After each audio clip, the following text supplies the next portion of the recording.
Bienvenidos a un nuevo programa aquí en Contracultura.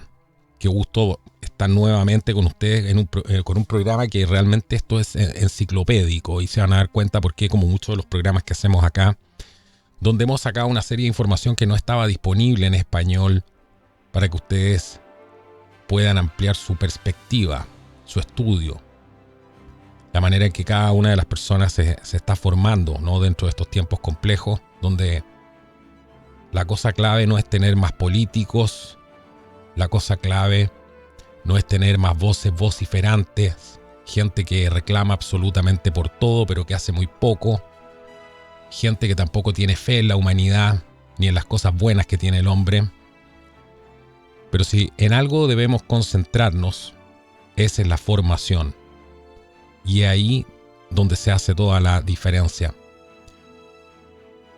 Y ese es el trabajo que venimos haciendo nosotros durante tanto tiempo y es por eso que este canal ha sido tan atacado y hemos tenido que pagar las consecuencias también de llevar esta formación. Una formación que durante mucho tiempo ustedes saben que estuvo en manos de poderes bastante específicos que se decían dueños de las artes, de la filosofía,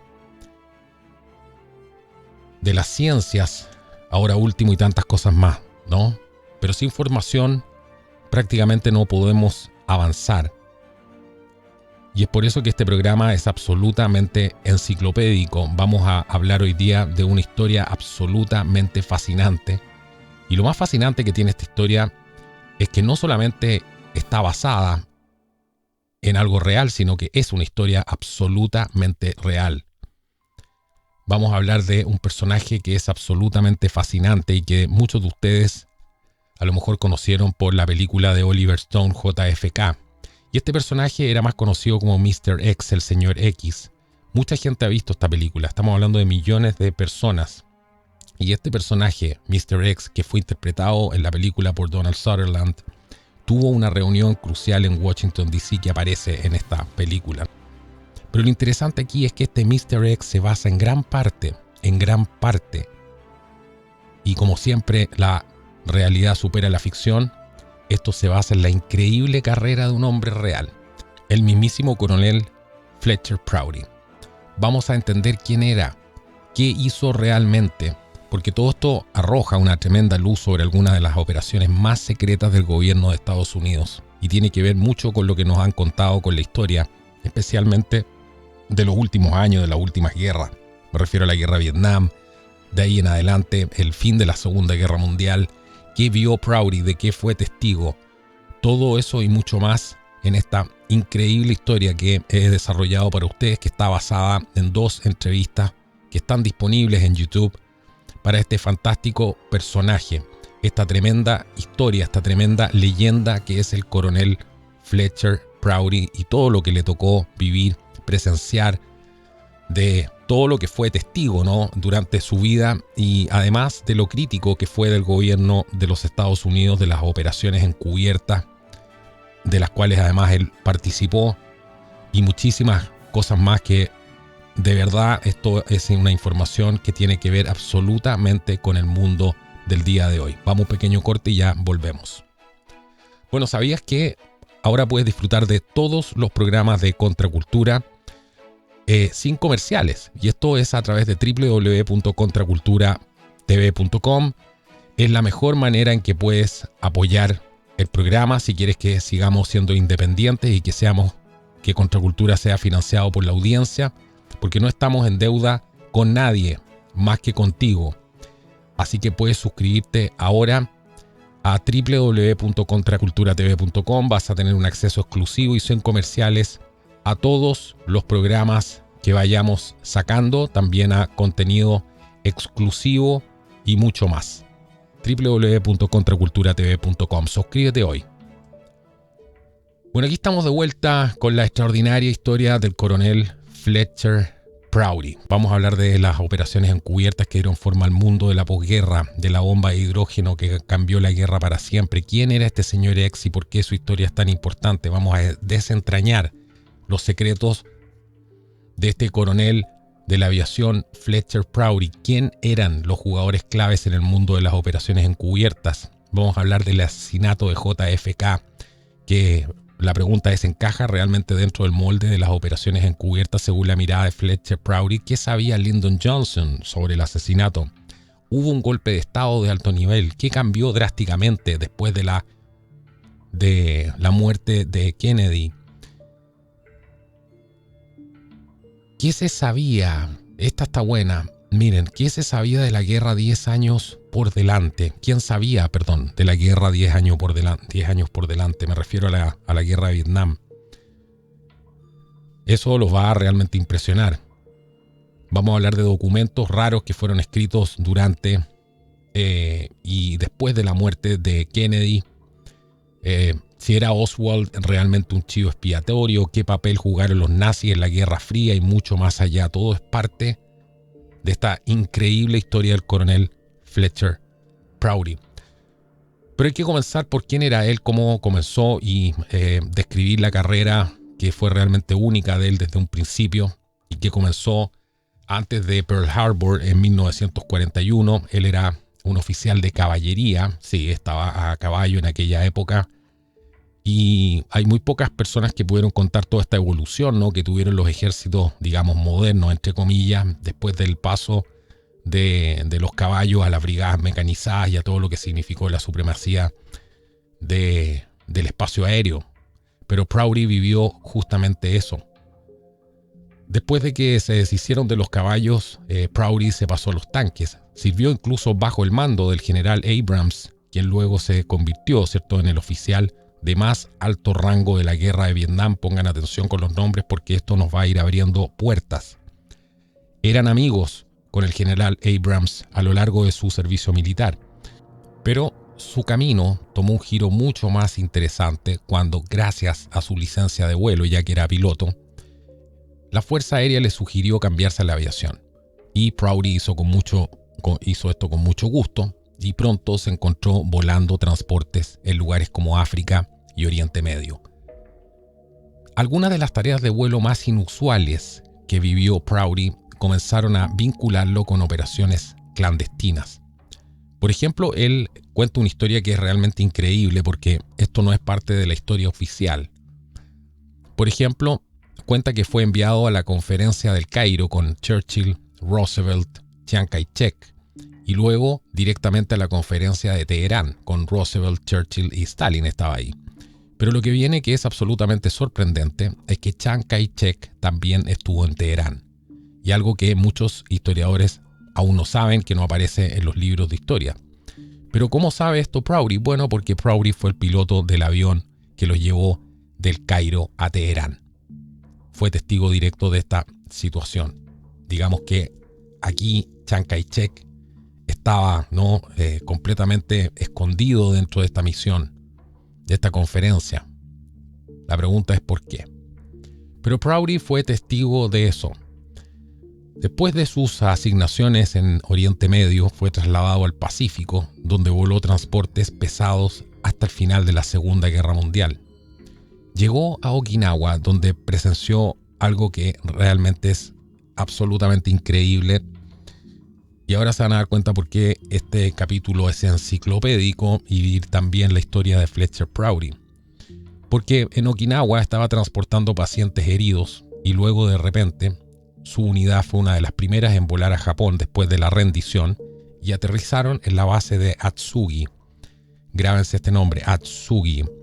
Esta era una base que Estados Unidos no había bombardeado porque ellos anticipaban que iban a necesitar esta base para invadir Japón. Pero si nos suena Atsugi, ¿por qué nos debería sonar Atsugi? Más bien es la pregunta, porque era un importante cuartel general japonés subterráneo y más tarde se convirtió en un importante cuartel general de la CIA en el lejano oriente. Y esto explica en parte por qué Oswald, según Prouty, hablando de Lee Harvey Oswald, ¿cierto?, que está implicado en la muerte del presidente Kennedy, Oswald estaba ahí en Atsugi, estaba ahí como Marine, por supuesto aumentando las capacidades de la CIA, y Prouty conocía bastante bien la base debido a estas coincidencias en su carrera. Pero ¿cómo las operaciones encubiertas dieron forma al mundo de la posguerra?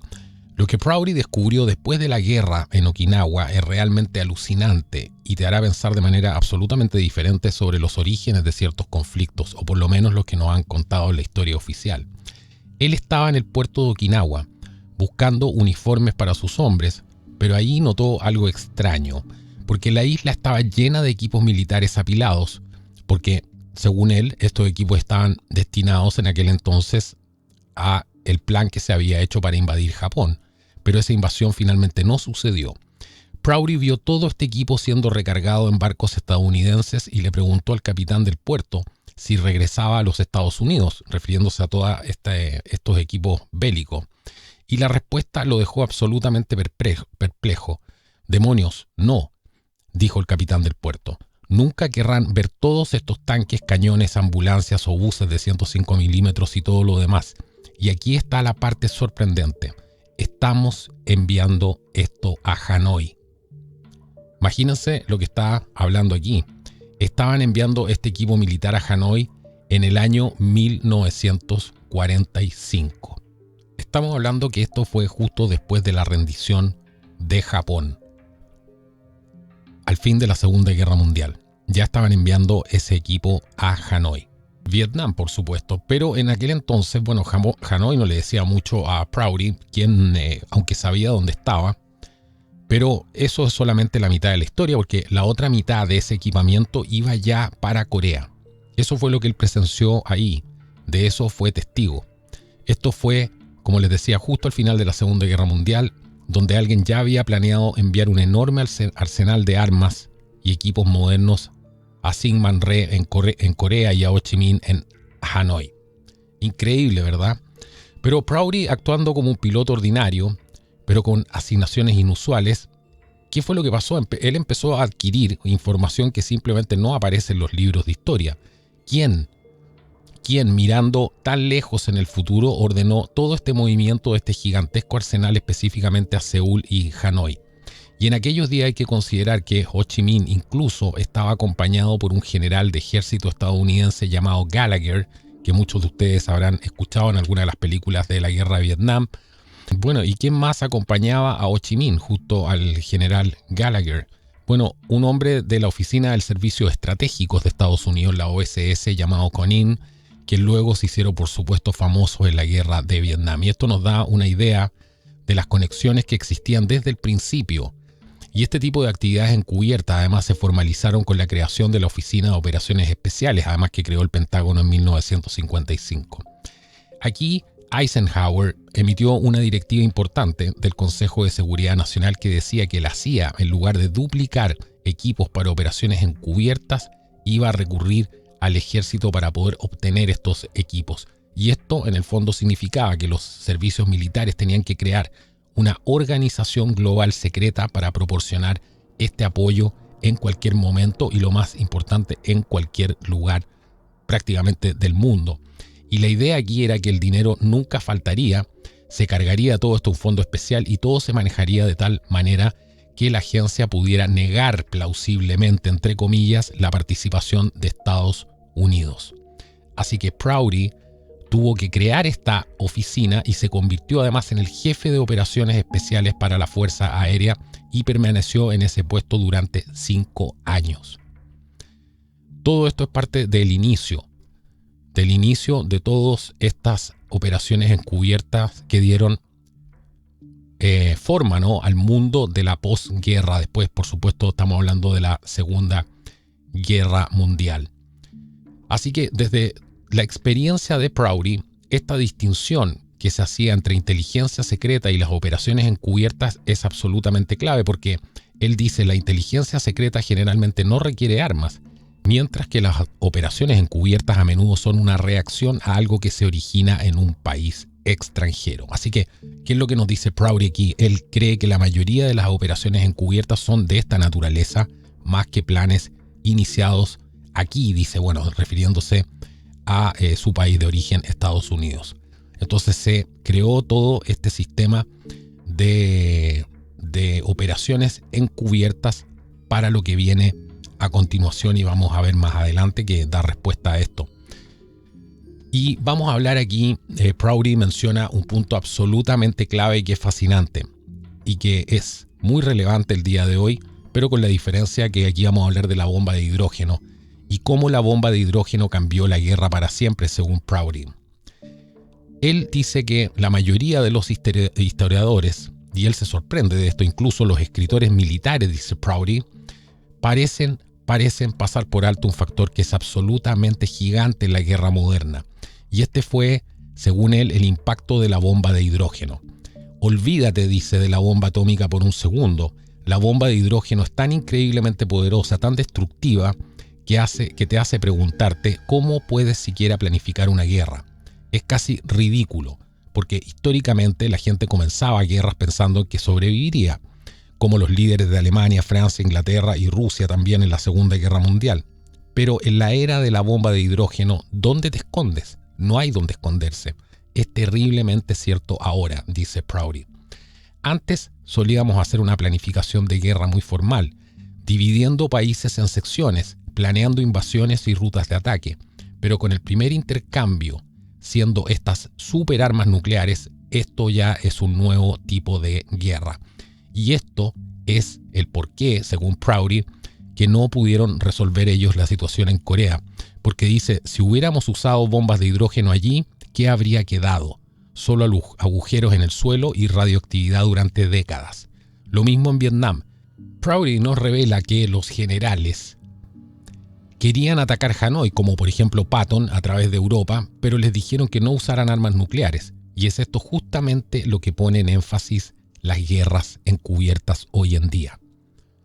Se están buscando nuevas formas de conflicto, nos dicen, como en Panamá, Granada, Irak. Pero si miras hacia atrás, ¿qué se logró realmente? Puedes destruir personas y ciudades, pero ¿cuál fue el verdadero resultado? Hoy esta razón fundamental por la que este gobierno, se refiere por supuesto ahí a George Bush padre, ¿no?, en aquel entonces, y nos dice que esa es la razón principal y la razón fundamental por la que este gobierno y otros están enfocándose tanto en las actividades encubiertas. O sea, aquí cambió completamente la guerra como la conocíamos. Si usamos armas atómicas, armas nucleares, bombas de hidrógeno, no va a quedar absolutamente nada, entonces hay que crear un nuevo tipo de guerra.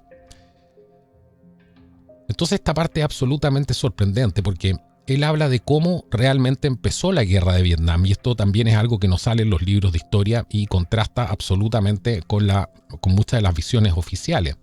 Y la perspectiva que es fascinante que tiene Prouty sobre los inicios de la guerra de Vietnam, según él, la guerra de Vietnam realmente comenzó el 2 de septiembre de 1945, sí, justo después de la Segunda Guerra Mundial. Y en esta fecha, Ho Chi Minh se subió a una plataforma en Hanoi y leyó la Declaración de Independencia de Vietnam. Pero el pequeño detalle es quiénes estaban a su lado. Y es aquí donde aparece la figura, ¿no?, del general estadounidense Gallagher y un hombre de las OSS, de la Oficina de Servicios Especiales, ¿no?, de apellido Conning. Incluso estábamos suministrando armas en ese momento a Ho Chi Minh. O sea, Estados Unidos suministró armas a Ho Chi Minh en aquel entonces. Esto fue el 2 de septiembre de 1945. Y el plan original, porque él habla aquí de cuál era el plan original, que era que los británicos pusieran orden en Vietnam y mantuvieran a los franceses fuera de este. Y ya que habían conferencias previas que se habían pronunciado contra la continuación del colonialismo, que era el tema en aquel entonces. Pero ¿qué pasó con esto? Bueno, Prouty dice que esto no funcionó, entonces los franceses regresaron y sorprendentemente cambiamos nuestro apoyo de Ho Chi Minh a los franceses.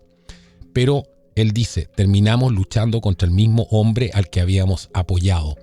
Cuando los franceses fueron derrotados en Dien Bien Phu, que fue recordarán ustedes, uno de los combates decisivos para la expulsión de los franceses de Vietnam, él dice que los franceses fueron derrotados en aquel entonces con armas estadounidenses.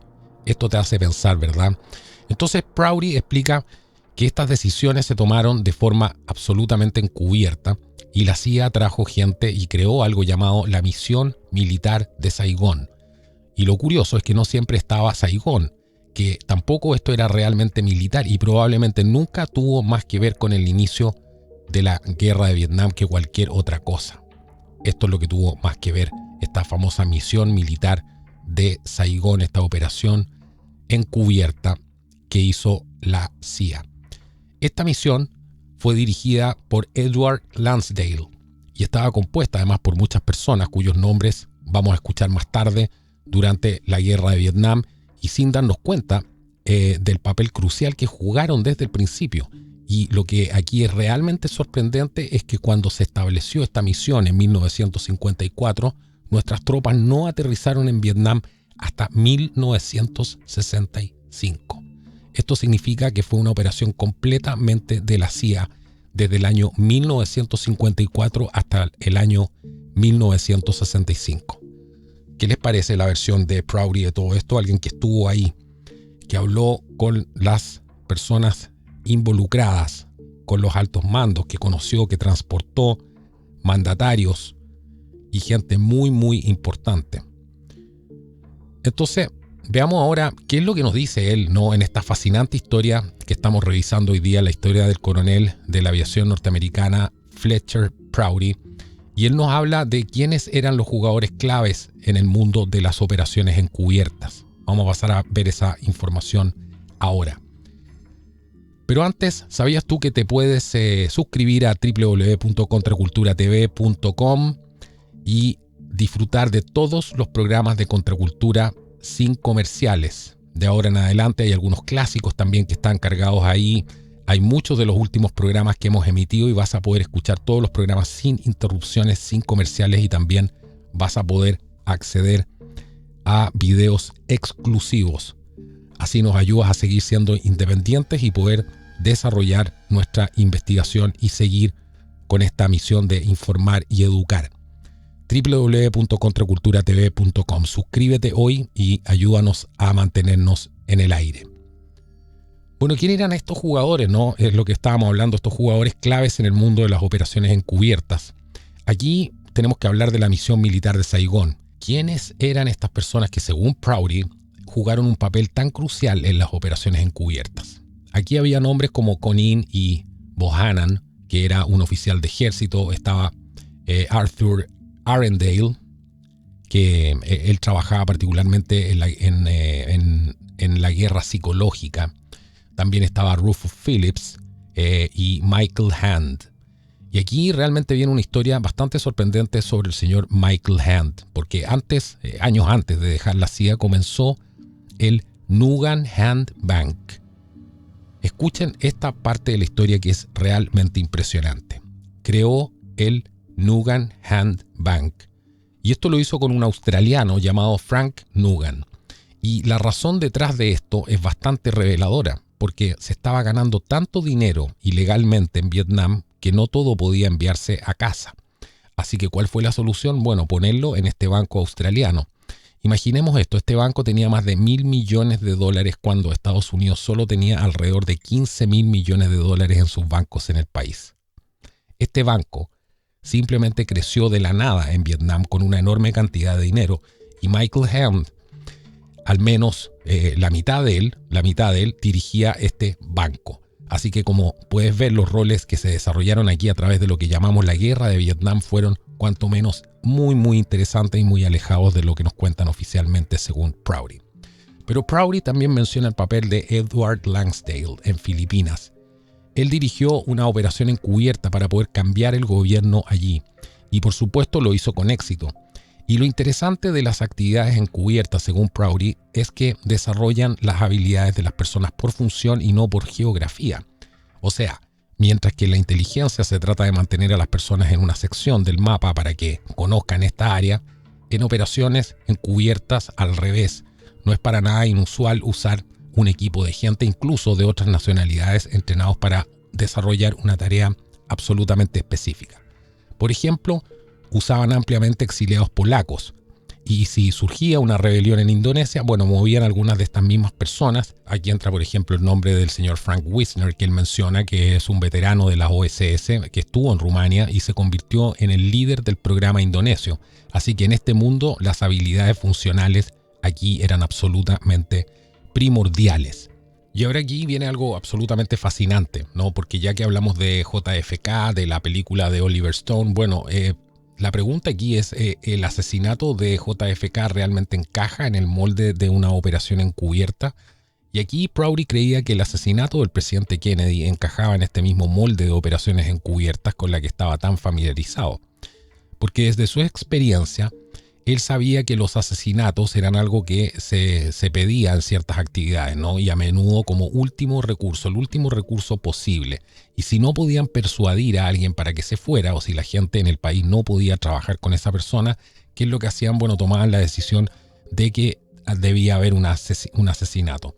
Incluso se reveló durante las audiencias del Comité Church en el año 1976 que, aunque intentaron por supuesto pasar por alto toda esta situación, pero Prouty tuvo una experiencia personal que lo impactó enormemente, y todo esto fue a principios de la administración de Kennedy. ¿Qué fue lo que pasó aquí? Bueno, había un general importante que él conocía muy bien, un oficial de la Fuerza Aérea que regresó de una reunión de la Casa Blanca y le pidió a Prouty algo absolutamente insólito, que fuera al personal, al departamento de personal, y que le fuera a buscar los papeles de jubilación en ese mismo instante.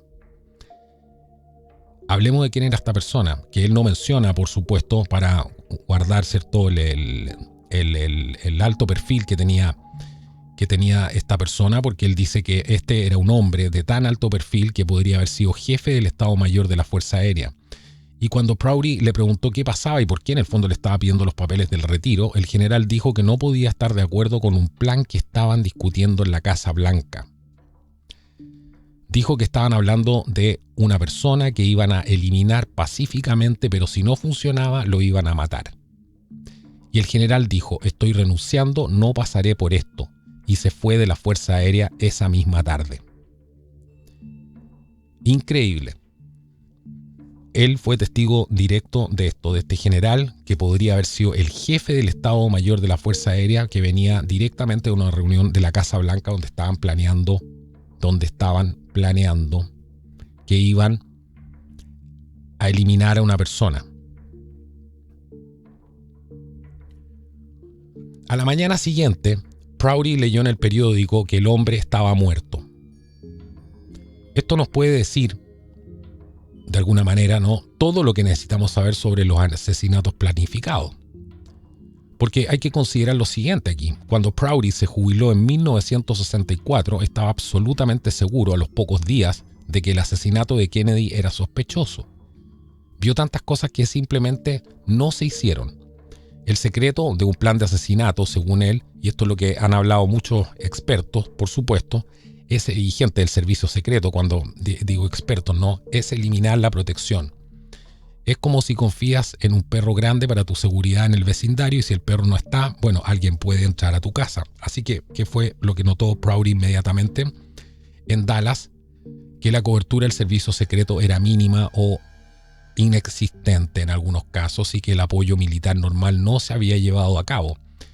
Él estaba, por ejemplo, en Nueva Zelanda cuando mataron a Kennedy y vio una foto en el periódico del edificio del depósito escolar de Texas, ¿no? Este depósito escolar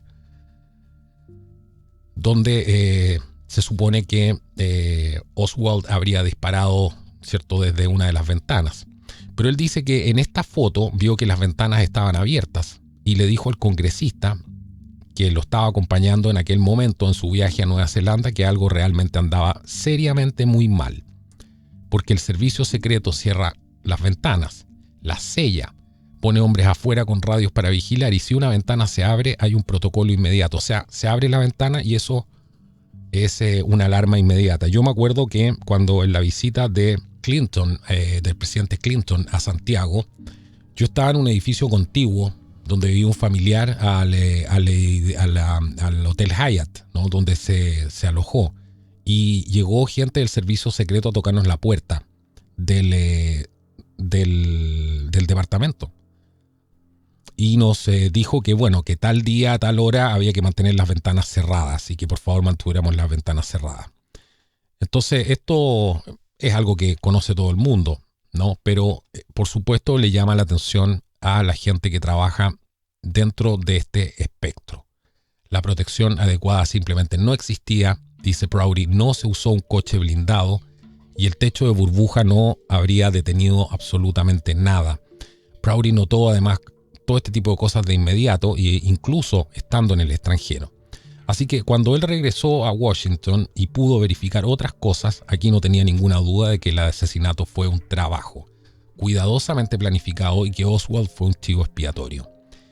Aquí entra la figura de Lyndon Johnson, ¿no? Mismo que antes de morir dijo: operamos un Murder Incorporated. Esto significa que tenemos gente que puede asesinar de forma perpetua, y Johnson también creía que era una conspiración y que Oswald no actuó solo. Sus declaraciones aquí, por supuesto, están impresas y están disponibles públicamente, es lo que dijo Lyndon Johnson. Así que esto no deja de ser absolutamente increíble las conexiones que hace, pero aquí viene mucho más porque él habla de documentación, de protocolos que no se siguieron, de cosas que eran completamente anómalas dentro del gobierno norteamericano y también dentro de los militares, que pasó antes y después del asesinato de Kennedy. Pero continuemos un minuto con lo que sabía Lyndon Johnson sobre el asesinato. Estamos hablando que esta entrevista de la que estoy hablando fue en el caso de la transcripción que estoy haciendo, alguna de las partes, ¿no? Esta entrevista fue con John Judge y fue en el año 1992, así que tengan en cuenta la fecha en la que Prouty está haciendo estas declaraciones, ¿no? Él tenía la perspectiva sobre el asesinato de Kennedy como una operación planificada, y todo esto se ve fuertemente respaldado por las propias palabras de Lyndon Johnson, porque según Prouty, Lyndon Johnson antes de morir hizo todas estas declaraciones que eran impactantes, ¿no? De que operamos un Murder Incorporated. Esto es, él hace referencia, para los que no entiendan el término, hace referencia a cómo actuaba la mafia. Este es un término que viene de la mafia norteamericana, por supuesto, de más o menos de los años 30. Es como una empresa, ¿no?, de asesinatos. De hecho, hacía referencia a este grupo de crimen organizado que estaba activo aproximadamente entre el año 1929 y 1941, que actuaba como un brazo ejecutor de la mafia ítalo-estadounidense. Para ser un poco más específicos, también estaba la mafia judía ahí y otras organizaciones criminales que estaban vinculadas en Nueva York y otros lugares de Estados Unidos. Pero estaba ahí Meyer Lansky, Bugsy Siegel, entre otros. Pero continuemos con esto porque queda mucho para poder sorprendernos, ¿no? Todas estas reveladoras perspectivas de Fletcher Prouty. Él dice: creo que fue una conspiración. Lyndon Johnson. Johnson fue más allá y dijo: creo que fue una conspiración. Y añadió: creo que Oswald no lo hizo solo. Estas no son solo anécdotas, estas son palabras impresas que están disponibles para cualquiera que vaya a la biblioteca. Estas declaraciones de Johnson que promovían, digamos, directamente del hombre que asumió la presidencia después de Kennedy, refuerzan poderosamente la creencia de Prouty de que el asesinato no fue obra de un pistolero solitario. Y esto, por supuesto, nos hace cuestionarnos qué realmente sabía Johnson para hacer tales afirmaciones. Y todo esto, por supuesto, es un hecho sorprendente que contradice absolutamente la narrativa oficial que nosotros nos han contado.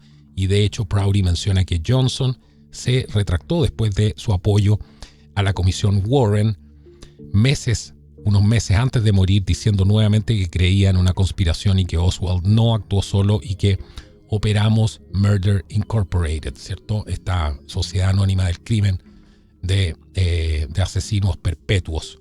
Y para Prouty, por supuesto, aquí no había dudas. Ahora se puede entender por qué Prouty fue prácticamente reclutado por Oliver Stone para hacer esa película y para que le proporcionara información. Todo esto, si ustedes se fijan, aflora a través de la película. Entonces, la siguiente pregunta, antes de pasar a otros temas que son realmente increíbles, como porque nos habla después de los nazis, qué fue lo que pasó en cómo llevaron a los nazis a Estados Unidos, etcétera, Werner von Braun y tantos otros personajes de Peenemünde y otros lugares científicos, etcétera, que muchos de ustedes a lo mejor han escuchado. Y lanza la pregunta en realidad que uno se puede hacer aquí es realmente hubo un golpe de estado entonces a alto nivel en Dallas, y aquí es donde la historia por supuesto se vuelve aún más profunda y preocupante, porque John Judge, quien hace esta entrevista, otro investigador además de este tema, comparte toda la perspectiva de que el asesinato de Kennedy fue un golpe de estado militar orquestado al más alto nivel. Y Judge notó irregularidades extrañas en Dealey Plaza también, que desde su punto de vista no fueron simples coincidencias. Podemos pensar, por ejemplo, en lo siguiente: la decisión de dar el doble giro de Main Street a Houston y luego a Elm Street hace referencia, por supuesto, al movimiento que tenía el coche presidencial ese día, este coche que era descapotable y de color azul, que tantos hemos visto en la película Zapruder y en tantas otras fotografías, ¿no? de aquel fatídico día. Y dice que esto no es normal, ese doble giro, ¿no? Porque ¿qué es lo que hace? Reduce drásticamente la velocidad del coche presidencial, y luego la reacción del conductor del servicio secreto, él tampoco la entiende, porque al escuchar los primeros disparos, en lugar de acelerar, que es parte del protocolo, ¿no?, apretó el freno. Y ambas acciones, por supuesto, ralentizaron el coche y facilitaron el disparo para un asesino. Aquí no estamos diciendo cómo fueron las cosas, estamos contando simplemente la versión tanto de Prouty como John Judge en esta entrevista.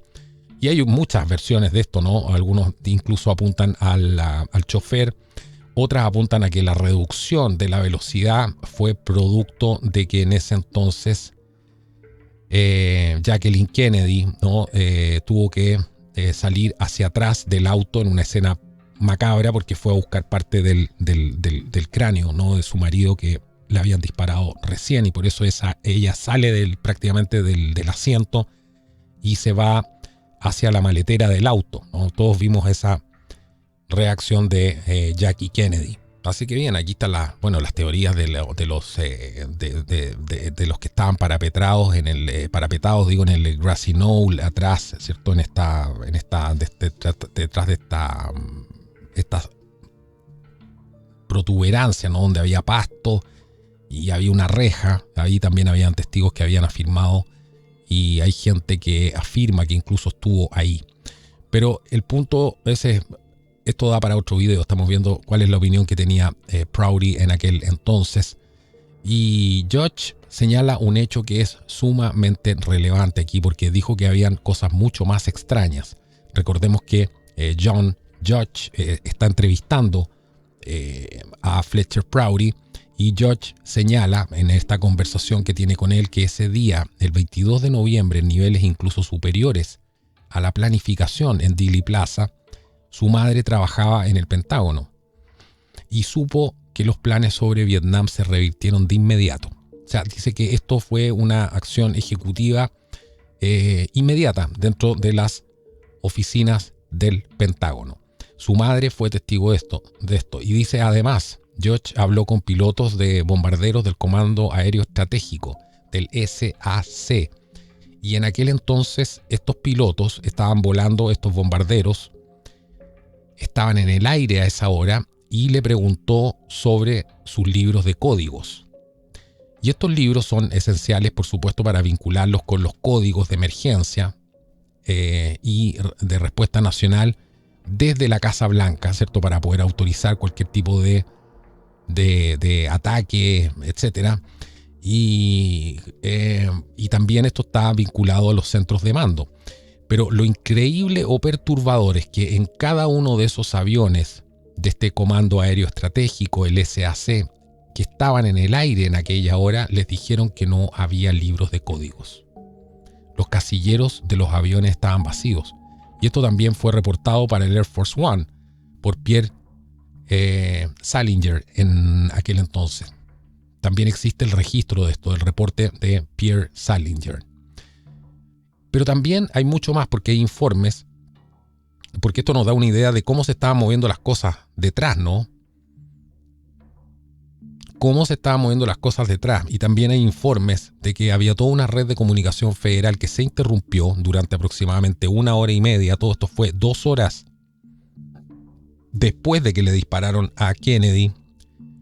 Y Judge se preguntó si Prouty, desde su perspectiva única que tenía de los hechos, vio cosas que indicaban además que esto no fue solo una retirada de la seguridad, sino que fue una operación planificada desde la cima. Y estas irregularidades, además, en diferentes niveles del gobierno y el ejército, ¿qué es lo que hacen? Bueno, sugieren fuertemente que aquí hubo algo mucho más grande en juego que un simple asesinato. Y todos estos movimientos extraños que solamente se pueden dar por órdenes que vienen muy, muy de arriba, ¿cierto? Entendiendo cómo son las cadenas de mando, bueno, ahí está la respuesta. Así que estamos aquí hoy día en el podcast de Contracultura, desentrañando todos los secretos del coronel Fletcher Prouty, más conocido como Mr. X, en la película de Oliver Stone, JFK. Estamos hablando de las operaciones encubiertas. ¿Quién era este señor X? ¿Por qué es tan relevante?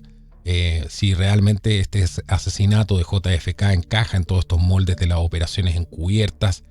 Pero viene mucho, mucho más que no te vas a querer perder. Así que si quieres escuchar este programa y otros más de Contracultura sin comerciales, bueno, suscríbete hoy día a www.contraculturatv.com y disfruta de todos los programas de Contracultura sin comerciales, sin interrupciones, que es algo que necesitamos a veces. Continuemos porque yo le estaba hablando de la pregunta, ¿no? Esta gran pregunta, que ¿qué fue lo que cambió realmente después de la muerte de Kennedy? Y si hay algo que nos puede dejar pensando aquí, según Prouty, es que algo cambió drásticamente, efectivamente, y fue en la planificación de la guerra de Vietnam. Inmediatamente después de la muerte de Kennedy hubo cambios absolutamente drásticos, y son de este nivel, ¿no? Porque él sabía que se estaban haciendo planes en el Pentágono durante la administración de Kennedy, estamos hablando, y Kennedy estaba pidiendo en aquel entonces que la gente regresara a casa, que los soldados volvieran a suelo norteamericano, pero de repente la orden fue construir una fuerza. O sea, cambió desde vénganse, devuélvanse a la casa, hasta construir una fuerza, y aquí hubo un cambio rotundo, ¿no? Aquí hay otra circunstancia que extraña mucho a Prouty, que nunca ha podido comprender, dice él, por qué la mayoría del gabinete de Kennedy estaba en camino a Tokio en el momento en que fue asesinado. Esa es otra pregunta que le queda a él abierta, ¿no? Y Prouty dice que nunca había sabido de un momento en que la mayor parte del gabinete de un presidente estuviera viajando más allá del río. Se refiere, ¿no?, al Potomac. Así que aquí estaban todos en un avión volando a Honolulu, de Honolulu a Tokio, cuando se enteraron de que habían disparado al presidente. Y esto es increíblemente inusual, dice Prouty. Dice también que hay pequeños detalles reveladores en los papeles del Pentágono. Por ejemplo, dice él, se menciona que el embajador Lodge voló de Saigón a la reunión en Honolulu con un gran personal, y esto también era por supuesto habitual, pero luego dice que el 22 de noviembre el embajador Lodge voló a Washington para hablar con el presidente, entre comillas. Pero él no especifica qué presidente, porque para cuando se escribieron los papeles del Pentágono, sabían que el presidente Kennedy ya había muerto. Entonces la pregunta que se hace Prouty al respecto de esto, se pregunta por qué no se pudieron simplemente poner en aquel papel presidente Johnson, ya que Kennedy murió ese día. Pequeños detalles, ¿no? Pequeños detalles que nos muestran cómo funcionan las cosas por dentro, el papeleo. ¿Qué tipo de cosas llaman la atención en cuanto al funcionamiento del gobierno ese día particular? Ese día que asesinan a Kennedy. Se pasan páginas después de esto, sin mencionar a Kennedy en aquel documento. Así que Prouty aquí se pregunta por qué la gente está manipulando los registros de esta manera y por qué estaban manipulando el sistema de protección en Dallas. ¿Qué motivó al Comando Aéreo Estratégico a hacer lo que hizo? Prouty cree que cualquiera que diga que Castro, la mafia o algún otro grupo tuvo el poder de hacer todo esto y encubrirlo no está pensando claramente. Para él esto fue un golpe de Estado controlado y absolutamente efectivo. Pero vamos al tema si Kennedy realmente planeaba retirarse de Vietnam, porque este es un punto de gran controversia. Prouty es absolutamente enfático al respecto de esto y tiene evidencia que nos va a hacer reconsiderar la narrativa común, porque él estaba familiarizado con el famoso Memorándum de Acción de Seguridad Nacional número 263, que tenía fecha el 11 de octubre de 1963, y el hallazgo principal de este memorándum era que Kennedy iba a retirar todo el personal estadounidense y no solamente el militar. Todo esto tenía que cumplirse para finales de 1965. Y aquí está la prueba, dice Prouty, de que esto no era un secreto. Al día siguiente el periódico Stars and Stripes, para los militares, ¿cierto? Ese periódico barras y estrellas, que es la traducción, que a lo mejor algunos de ustedes han visto en las películas de las de Vietnam, sobre todo se menciona bastante. Era un periódico exclusivamente para los militares que circulaba además por todo el mundo. Publicó esto como titular: todos los estadounidenses fuera para el 65. Eso fue un titular de barras y estrellas. Entonces Prouty critica a algunos escritores que atacan la veracidad de la película de Stone sobre este punto, porque él dice que deberían saberlo mejor.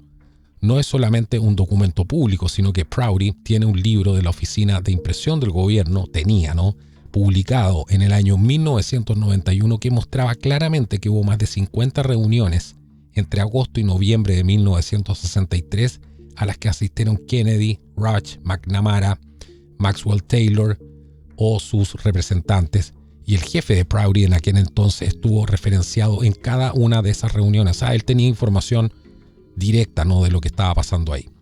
Así que Prouty y su equipo trabajaron intensamente en este programa. Además, no solamente era algo que él veía o escuchó por la revista Barras y Estrellas, sino que trabajó en el programa junto a su jefe, este programa de retirada durante ese periodo de agosto a noviembre. Y este dice de 1963, y dice que no fue algo casual. Tuvieron acceso a la CIA, a la NSA y a la gente del dinero, se refiere él, y este fue un esfuerzo completamente controlado por el presidente. Kennedy mismo estaba dirigiendo todas estas reuniones, así que cualquiera que diga que la película de Stone sobreenfatiza la importancia de este documento y la intención de Kennedy de sacar a los estadounidenses de Vietnam simplemente no entiende la historia. Kennedy no iba a dejar a Vietnam desamparado, planeaba construir fuerzas militares vietnamitas, suministrarles lo que necesitaban e inyectar dinero en el país, pero sin tropas estadounidenses. Él estuvo ahí, para poder contar esta historia.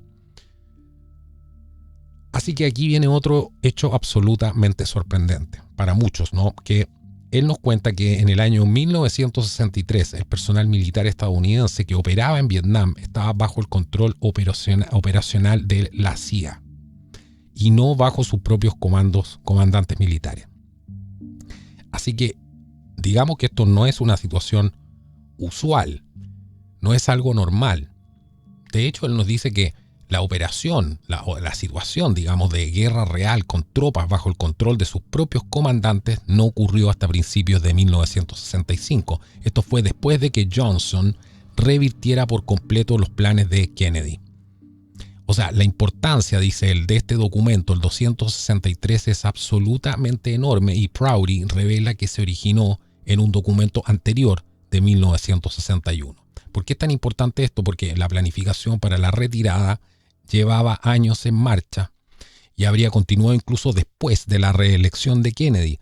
Entonces, según Prouty, si Kennedy hubiera vivido, habríamos salido de Vietnam, dice él, y no habría habido una guerra en Vietnam. O sea, esto era algo que llegaba muchísimos años planificándose y no iba a parar de la noche a la mañana. Eso es lo que nos trata de mostrar y decir, Esas fueron una de las cosas que cambiaron y que cambiaron drásticamente justo después de la muerte de Kennedy. Pero hay un relato que nos va a helar la sangre, literalmente, y sugiere un conocimiento previo vamos a salir un poco del tema de Kennedy, de este conocimiento previo, este dato que sugiere un conocimiento previo de eventos futuros que desafía la explicación casual, dice Prouty. Por ejemplo, John Judge, quien le hace esta entrevista, de la que estamos sacando ciertos extractos al coronel Fletcher Prouty, menciona que su madre, que trabajaba en la oficina del jefe adjunto del Estado Mayor de Personal, estaba planificando análisis de mano de obra y cifras de reclutamiento nacional con 5 años de anticipación. Y aquí viene la parte sorprendente, ¿no? Porque el 25 de noviembre de 1963, solo 3 días después del asesinato de Kennedy, la madre de John Judge recibió cifras de los jefes de Estado Mayor conjunto para planificar, escuchen bien, una guerra de 10 años y 57.000 muertes. Pensemos un segundo en esto. El 25 de noviembre de 1963. Y el problema aquí es que esas cifras resultaron ser exactas. Sí, porque Prouty señala que las pérdidas reales de la guerra fueron de alrededor de 58.000 hombres. Esto es una precisión absolutamente asombrosa. Estamos hablando de una diferencia de 1.000 hombres. ¿Quién podía tener ese conocimiento? ¿Y cómo pueden ser tan exactos en las cifras en esta materia, ¿no? Así que para Prouty esto por supuesto no fue simplemente una inversión de política, sino esto sugiere todo un cambio conceptual completo en la forma en que se llevaría a cabo el mundo. ¿Cómo podían en el fondo los jefes del Estado Mayor conjunto, esa es la pregunta, tener cifras tan precisas para una guerra y sus bajas solo 3 días después de la muerte de Kennedy? Si no sabían de antemano que la política iba a cambiar tan drásticamente. Así que esta es una pregunta que sigue sin respuesta, nos decía el coronel Prouty. Aquí hay otras cosas que son realmente impresionantes que menciona él, ¿no? El borrador, por ejemplo, hay otro documento crucial que se llama el Memorándum de Acción de Seguridad Nacional 273, que parece haber sido escrito antes de la muerte de Kennedy. También era un borrador que fue fechado, no, antes de la muerte de Kennedy. Y hay un señor que se llamaba McGeorge Bundy, quien estaba en aquel entonces en la Casa Blanca en ese momento, y envió este borrador a su hermano William Bundy, quien estaba en el Departamento de Defensa con Prouty en aquel entonces, porque él es testigo directo. Y venía este borrador con una nota adjunta que decía que lo había trabajado, que su hermano lo leyera y dijera lo que pensaba de él y se lo mostrara a McNamara. Pero aquí viene la parte extraña, ¿no? Según Arthur Schlesinger y otros involucrados que estaban aquí en la conferencia de Honolulu en aquel entonces, McGeorge Bundy, el autor de este borrador que estamos mencionando, y McNamara regresaron de Honolulu en el mismo avión, volaron juntos además durante muchas horas, y Prouty se pregunta qué impidió que McGeorge Bundy le mostrara el borrador a McNamara durante el vuelo. Estaban justo allí juntos, qué mejor ocasión para eso, pero para Prouty esto es suficiente como para dar la sensación de que de alguna manera alguien sabía que las cosas iban a cambiar en los próximos días. ¿Por qué es tan importante la existencia de este borrador? Porque este borrador estaba fechado el día antes del asesinato de Kennedy y las extrañas circunstancias de su creación, además de la distribución del mismo, plantean serias preguntas sobre si los eventos del 22 de noviembre fueron realmente inesperados para todos o había mucha gente que sabía que mañana las cosas van a cambiar. Bueno, esto es realmente absolutamente increíble. No quiero llenarme de detalles de esto porque sé que puede ser un poco tedioso, pero lo importante es tener la visión de Fletcher Prouty sobre cómo muchas cosas dentro del gobierno, de las estructuras de poder de los Estados Unidos estaban cambiando el día que Kennedy murió, incluso mucho antes, y ya estaban circulando extrañas directrices, extraños documentos, etc. Eso es fundamental porque proporciona una imagen inédita de lo que estaba pasando detrás de la cortina de poder. Pero estamos aquí en el podcast de Contracultura revisando la fantástica historia del coronel Fletcher Prouty, Mr. X, en la película JFK. Y no se van a querer perder esta parte porque vamos a terminar con una guinda de oro, porque vamos a hablar qué papel jugaron los nazis en la Guerra Fría y mucho más allá, cosas que por supuesto no salen en los libros de historia. Vamos a hablar un poco de la operación Paperclip y otras cosas para terminar el programa. Porque aquí hay una parte de la historia que a menudo se pasa absolutamente por alto, pero que Prouty considera crucial para poder entender todo el panorama posterior que había a la Segunda Guerra Mundial y también sus posibles ramificaciones. Así que en la película JFK, el personaje de Mr. X menciona que se sacó a algunos nazis de Rumania. Al final de la guerra, todo esto lo hicieron para poder ayudar en la lucha contra los comunistas, y Prouty confirma que esto sucedió. O sea, estaban sacando directamente nazis de Rumania para poder usarlos después en la lucha contra los comunistas. ¿Sabía usted eso?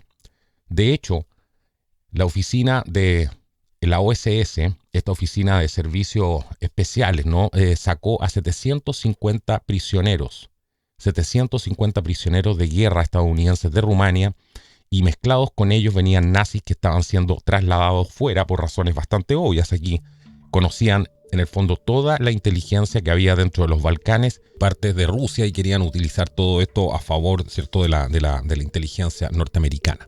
Así que Prouty también se mete en temas sumamente interesantes aquí, ¿no? Porque menciona a Wernher von Braun, este brillante científico de cohetes alemán, ¿cierto?, el creador de los programas B-2 de Alemania, que trabajaba durante la época de la guerra en Peenemünde, y que no solamente él llegó después a Estados Unidos, sino que cientos de científicos aeroespaciales y de municiones también llegaron a través del proyecto Paperclip.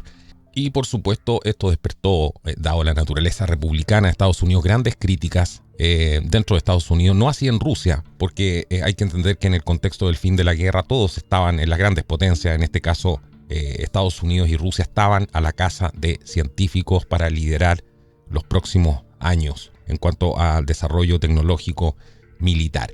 En ese contexto llega Paperclip, pero es quizás mucho más sorprendente, porque es que muchos de los espías que trabajaron para la CIA en sus inicios provenían de una red en Alemania bajo Reinhard Gehlen, uno de los principales espías de Hitler.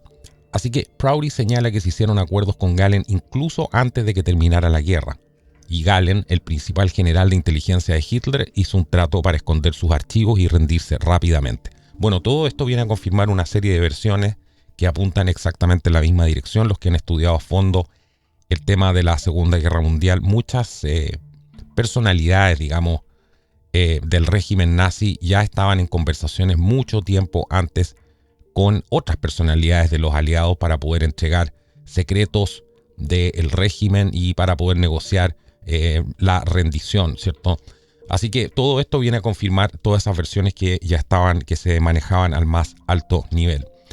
Todas estas discusiones que llevaron a estos acuerdos con Gehlen, por ejemplo, fueron lideradas por otro hombre que es absolutamente clave, y yo no sé cuántas veces lo hemos mencionado en los podcasts de Contracultura, el señor Allen Dulles. Allen Dulles, y aquí hay una conexión interesante. Allen Dulles y su hermano, John Foster Dulles, trabajaban para el gran bufete de abogados de Sullivan Cromwell, y Sullivan Cromwell tenía oficinas en toda Alemania, y los hermanos Dulles estaban muy cerca de empresas alemanas como Tyson Steel Works y la IG Farben. De hecho, la sede de la CIA en Alemania, después de la guerra, estaba en el edificio de IG Farben en Frankfurt.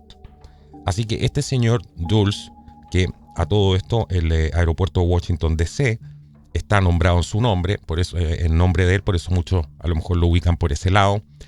Dulles, con todas estas empresas que tenía, que existían, las conexiones en realidad que tenía Dulles con todas estas empresas que existían incluso cuando Hitler gobernaba Alemania, eran extensas, y Sullivan Cromwell y este Union Bank, donde trabajaba, adivinen quién, Prescott Bush, el padre de George Bush, no cerraron sus oficinas en Alemania hasta Pearl Harbor. O sea, toda esta conexión, económica estaba funcionando.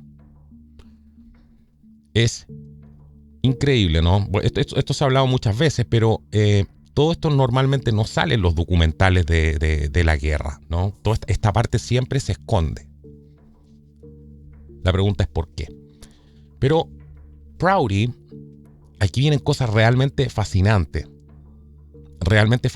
porque Prouty cuenta una historia sobre el ministro de Asuntos Exteriores alemán, Karin von Kroig, quien, queriendo salvarse, dio un discurso sobre la cortina de hierro en Berlín antes de la rendición alemana. Winston Churchill leyó sobre esto más tarde. ¿Y qué fue lo que hizo? Bueno, comenzó a usar los mismos términos del señor Karin von Kroig. Y la idea esta de la cortina de hierro, según Prouty, provino de los amigos de la OSS del ministro alemán. Entonces, esto, según Prouty, muestra cómo la Guerra Fría comenzó a gestarse y cómo las ideas nazis se entrelazaron con la narrativa posterior a la guerra. Absolutamente fascinante este personaje, ¿no? Que es Fletcher Prouty. Y volvamos un segundo a esta red de Gahlen, este espía de Hitler, ¿no? O los remanentes que quedaban de ella, porque probablemente aún existían en 1963. Y Gahlen mismo fue llevado a Estados Unidos por orden del general Walter Bedell Smith. Y todo esto fue por un acto especial del Congreso de Estados Unidos que se dio en aquel entonces, donde el general Gahlen de la Alemania nazi fue nombrado general estadounidense. Trabajó en Estados Unidos por un tiempo antes de regresar a Alemania para convertirse en el jefe de inteligencia alemana. Y cientos de sus espías y personas de gobiernos títeres nazis llegaron, a Estados Unidos. Y Prouty también destaca toda esta conexión que había entre Walter Dornberger, el jefe de von Braun en Peenemünde, Bell Corporation, esta empresa que muchos conocerán por los helicópteros, ¿no? Y Textron Corporation. Textron, por ejemplo, adquirió Bell y consiguió el gran contrato de helicópteros, adivinen para qué guerra, para la guerra de Vietnam. ¿Y qué es la imagen icónica de la guerra de Vietnam? Bueno, los famosos helicópteros Bell, ¿no? Los Huey, los UH-1, el BH-UH-1. Así que esto es absolutamente increíble, porque aquí tenemos mucho más para poder terminar este programa hoy día como corresponde. Porque aquí él se trata de ir a lo macro, ¿cierto? Con esta visión de 35.000 pies. Vamos a ver qué pasa cuando va volando en vuelo de crucero el coronel Fletcher Prouty. ¿Qué es lo que ve por la ventanilla de su avión con la experiencia que tiene?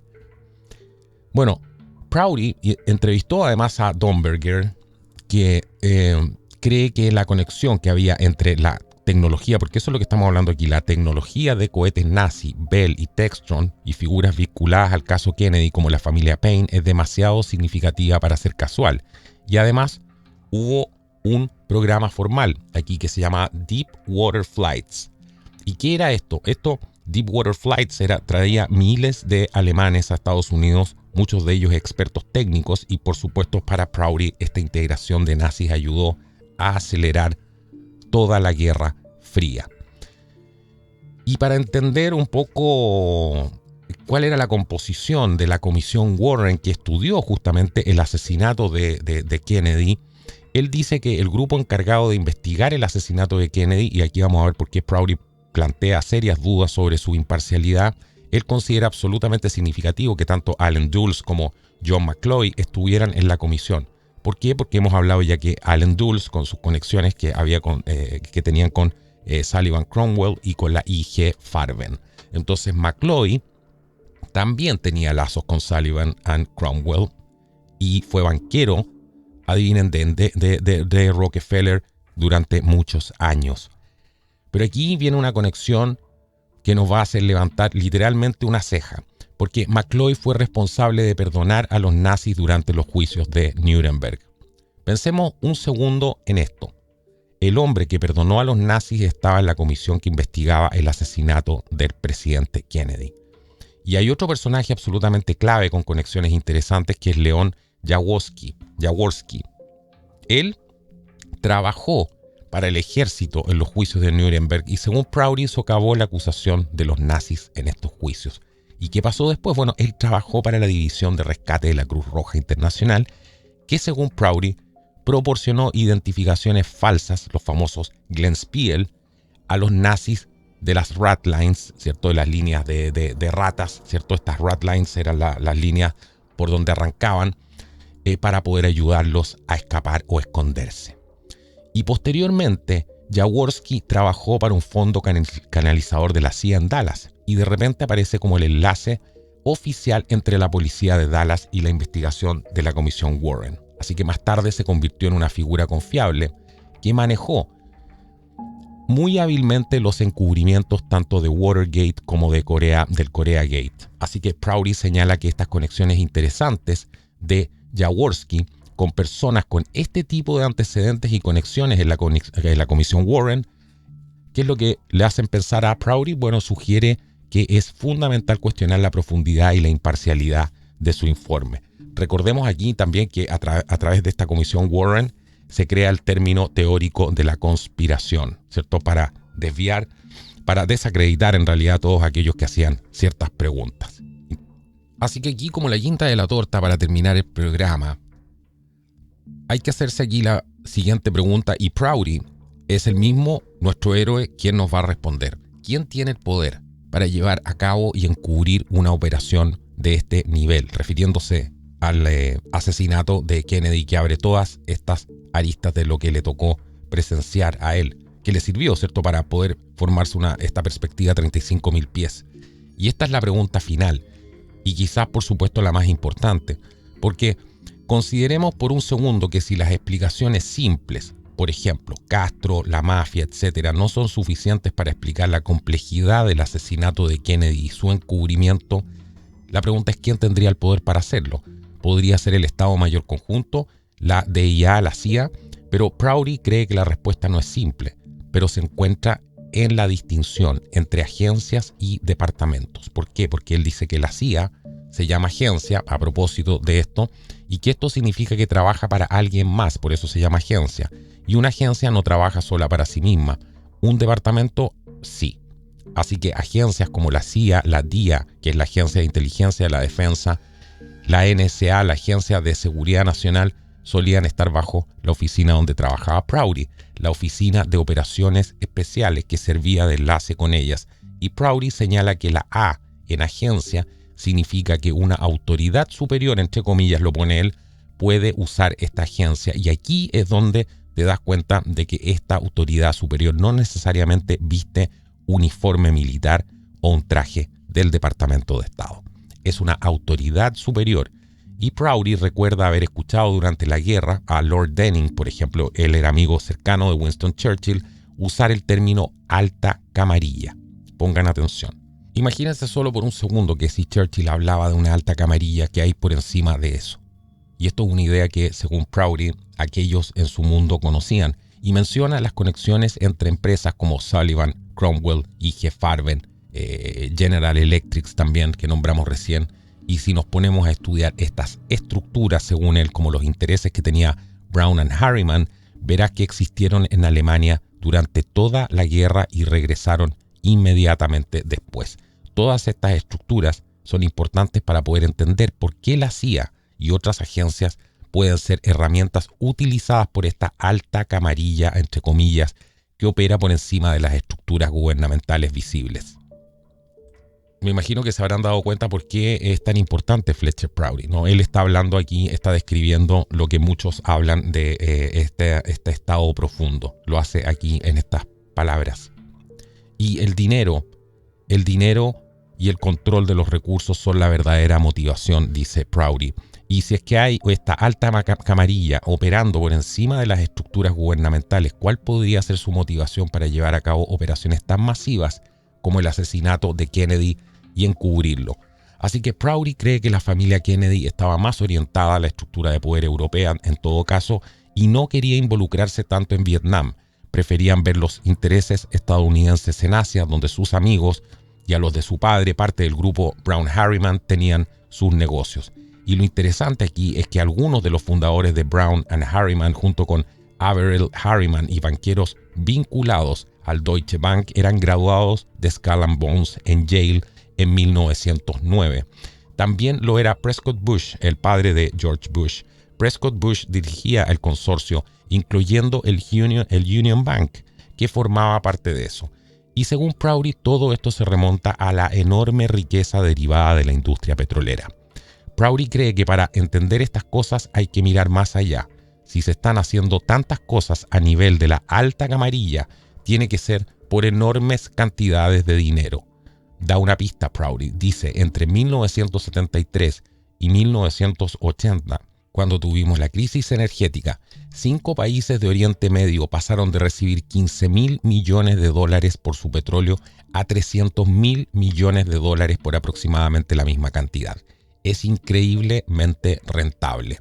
Prouty pregunta cómo se puede pensar que no hay un interés masivo en el negocio petrolero y sus industrias asociadas, como los banqueros y los fabricantes de automóviles y aviones. Cree que solo en Estados Unidos la prensa y los historiadores parecen creer en la teoría de la coincidencia, y en Europa la pregunta inmediata en un asesinato político es quién se beneficia y cuáles son los beneficios. Así que recuerden que estamos en esta entrevista que le hace el señor John Judge a Fletcher Prouty en el año 1992, en ese contexto que está analizando y con lo que está pasando en ese momento en el mundo, ¿no? Por eso estaba toda esta cosa del control del petróleo, lo que vimos en la guerra de Irak y tantas cosas más que habían por detrás ahí. Pero él dice algo muy interesante. Según Prouty, las motivaciones detrás de las conspiraciones de alto nivel no son solo el beneficio, sino la perpetuidad y el control de los recursos en todo el mundo, como el petróleo. Y esto lamentablemente lleva a otro aspecto que a menudo se pasa por alto: el desprecio por los pueblos de otras áreas en la búsqueda del petróleo. A veces la gente que ya está allí se interpone y se llega a aceptar ideas como el maltusianismo, que no pasaría nada si por ejemplo se eliminara a la gente si no tienen suficiente comida de todos modos, o que solo los más aptos van a sobrevivir. Así que Prouty sugiere que esto está detrás de gran parte de la acción en lugares como Irak, donde hay enormes reservas de petróleo. Se están protegiendo intereses en Irak y estos intereses no pertenecen a los iraquíes. Las motivaciones son claras: beneficio, perpetuidad y control de los recursos. Así que, ¿quiénes son los que realmente están tomando las decisiones detrás de las escenas? Porque es la pregunta inevitable que viene para poder terminar y cerrar todo esto. Y aquí está la cosa, porque Prouty habla de una élite de poder internacional. Y esto no es solamente una idea conspirativa, según él, sino algo que ha existido a lo largo de la historia. Gente como Disraeli, por ejemplo, en el siglo XIX, ya decía que si la gente supiera lo que pasa detrás del gobierno, no lo creerían.